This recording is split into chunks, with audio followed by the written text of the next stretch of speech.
second championship in franchise history, and it only took 50 seasons to do so. Khris Middleton and his team become the 5th team to overcome an 0-2 deficit to win the championship. And, well, it was not the first time they faced an 0-2 deficit in a series this postseason, but the second time as well. Khris, thank you so much for taking the time to join us. Can you describe what it took for this team to not just win a championship, but to do so in comeback fashion and win 4 games in a row?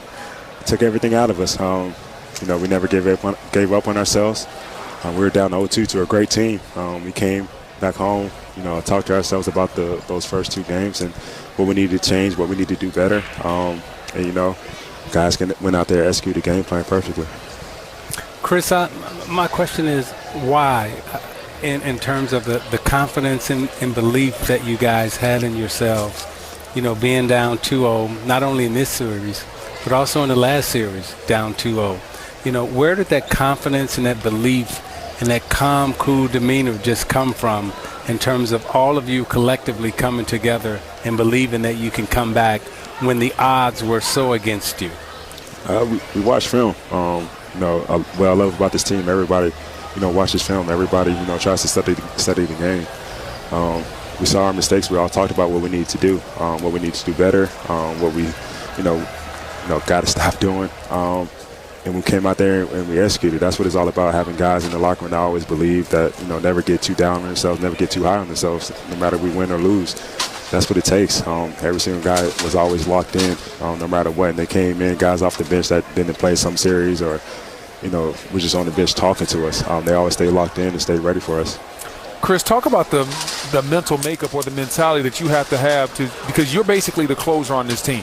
When it comes down to the last 3-4 minutes of any close ball game, they're calling plays for you, and you have come up very big for this team in the playoffs. And some nights the shots haven't been falling, but guess what? You get into the fourth quarter, and you find a way to ignite and hit those shots. Talk about that role on this team and your confidence in those moments.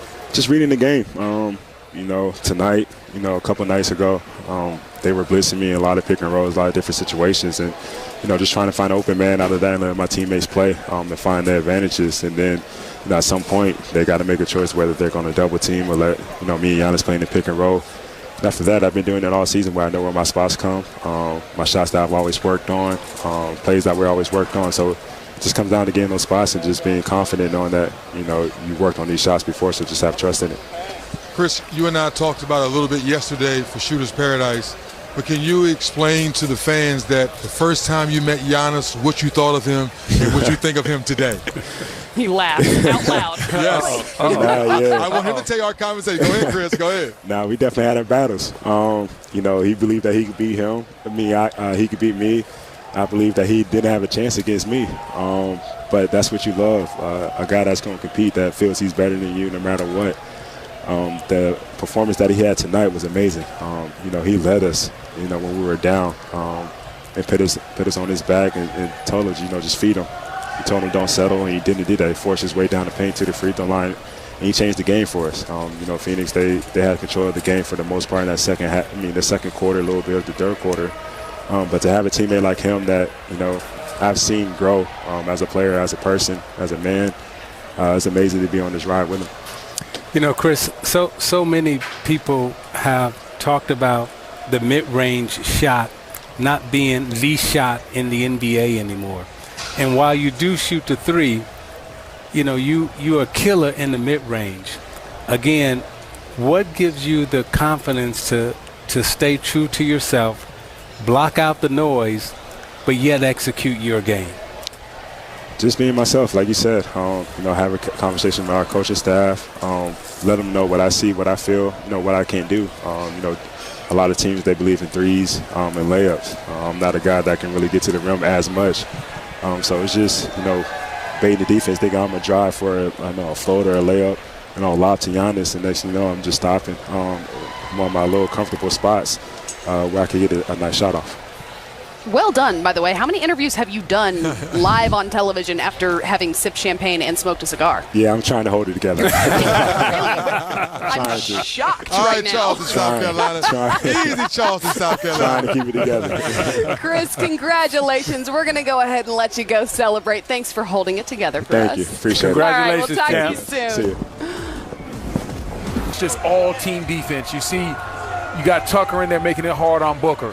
You got Giannis coming on the weak side, so the lane looks crowded, so Booker just can't go up for his jumper. And then right when Booker is looking at Giannis, guess who comes over there and picks his pocket clean like a thief? Drew Holiday comes in and sneaks out the back door with the ball, goes down the court, and then he throws the lob, and the building goes crazy. So that play right there just showed us what everything is about as far as team defense at every level. Yes. Our finals MVP, Giannis Champion. Antetokounmpo, is now sitting down to talk to us, holding not one but 2 trophies. Giannis, did you figure out the cigar yet? No. It seems it's nasty. Not for me. It seemed confusing. Yeah. What does it mean to win a championship in this fashion, alongside close to 80,000 Bucks fans in just a few square miles that were cheering you on and so desperately waiting for a championship they hadn't got to celebrate in 50 seasons? It's amazing feeling. It's amazing feeling. Just seeing the people outside. They told me there was 65,000 people outside, 20,000 people inside, and just we went out there and tried to play hard every single day, every single time we step on the floor, but they were supporting us. Win or lose, they were supporting us throughout the whole journey. So we did it for them too. We did it for ourselves, for our family, but we did it for them also. Giannis, when you talk about your journey and your family, just talk a little bit about, again, your childhood, your parents, and listening to you in some of the press conference where you talked about, hey, I used to dream of this moment. I used to dream of being in the NBA, of being a champion and going through this journey. And now that you've gone through the journey and you've achieved it, got to the top of the mountain, can you just take our fans back to some of those stories about how you grew up?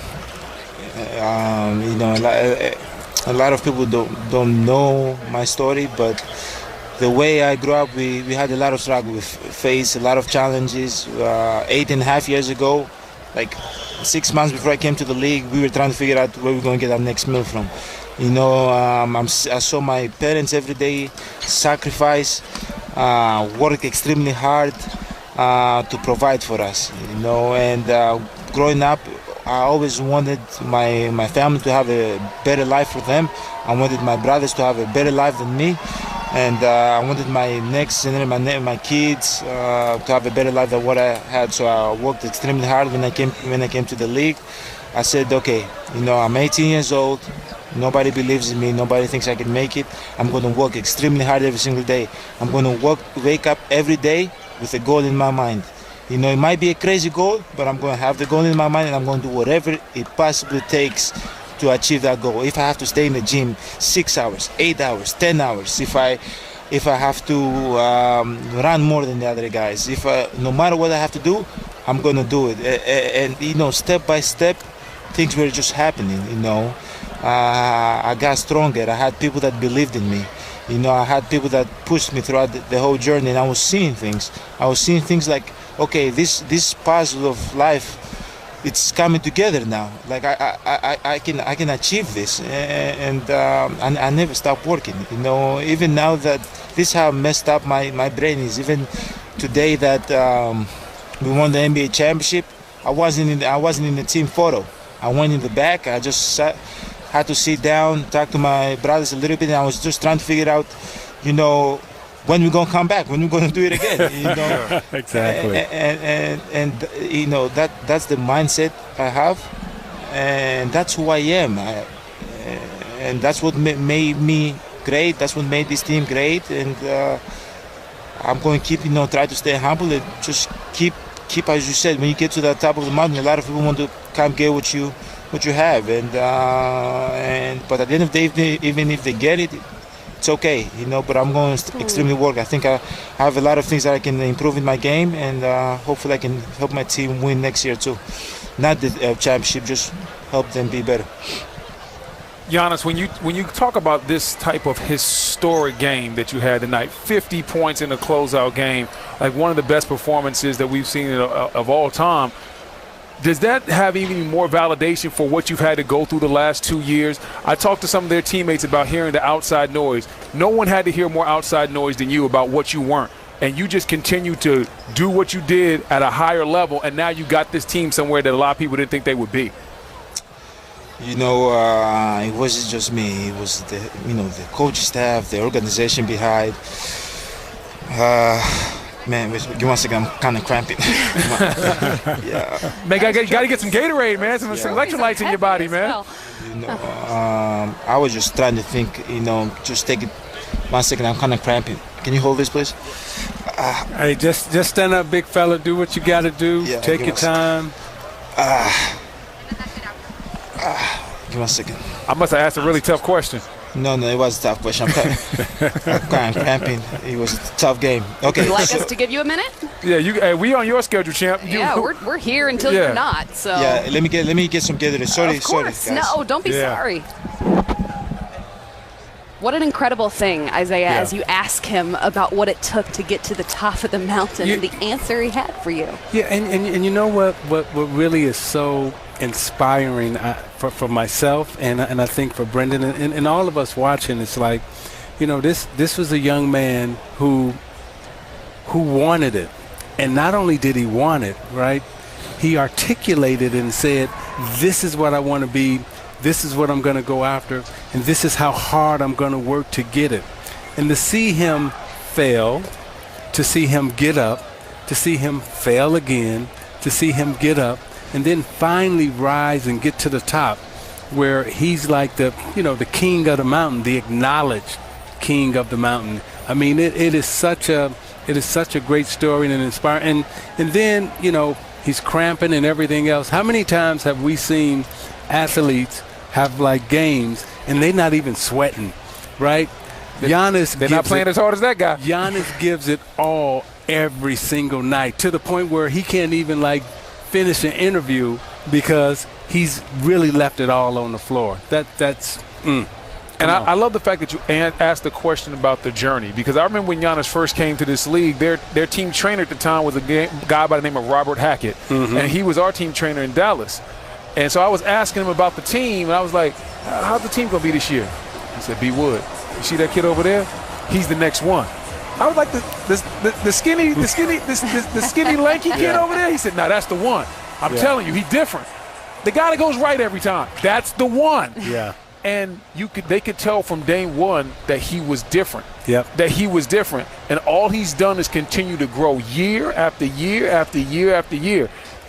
And my guy, Robert Hackett, he was 100% right. Yeah. He said that's the one, and Giannis is the one. He's the one. He's one of the ones that Milwaukee's never going to forget. His name goes right up there with Kareem Abdul-Jabbar. Those names that you just say, hey, I can't forget this guy for what he did for this city. Yeah. Well, we've got to take another break, and we're going to let Giannis continue hydrating. Hey, man, somebody get Giannis some Gatorade so he can come answer some more questions, man. Wait. He may be coming back. Now he's taking pictures now. He's taking pictures now. Now he's still cramping up, too. Look at his hands on the side. Hey! This, though, was moments earlier. This also could be the cause of the cramping, Zeke. I mean, you know. The Greek two-step. I mean, when your body just, reacts in different ways. Good. It should. All right. Are we taking a break, or are we getting back to you? Okay. We are going to take a quick break. Pandemonium out here. We don't know what's going on. Continue hydrating, but our post-game coverage will continue.